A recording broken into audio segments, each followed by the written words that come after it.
Hi, miss. Hi, miss? Hi, miss? Eh, di ba dyan nagsisimula lahat din sa hi, miss?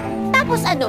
Kukunin mo yung number ko. Eh, di magiging textmate tayo. Tapos bubula-bulay mo ako, magpapabola ako sa'yo, tapos liligaw mo ko, tapos magiging tayo? Tapos, mabubuntis ako. At kapag nabuntis ako, hindi ako makakapagtapos ng pag-aaral at itatakwil ako ng parents ko. At dahil doon, hindi ako makakahanap ng trabaho. Maghihirap ako. Tapos ano, kasakit ako, hindi ako makakabili ng gamot kasi nga wala akong pera at wala akong trabaho, di ba? At yun pa magiging sanhi ng kabatayan ko kasi wala nga akong pabili ng gamot. So please, ayoko pumamatay. Sa'yo na lang yung high miss mo. Ha? Ano sinasabi mo? Hold up to. Akin na yung bag mo.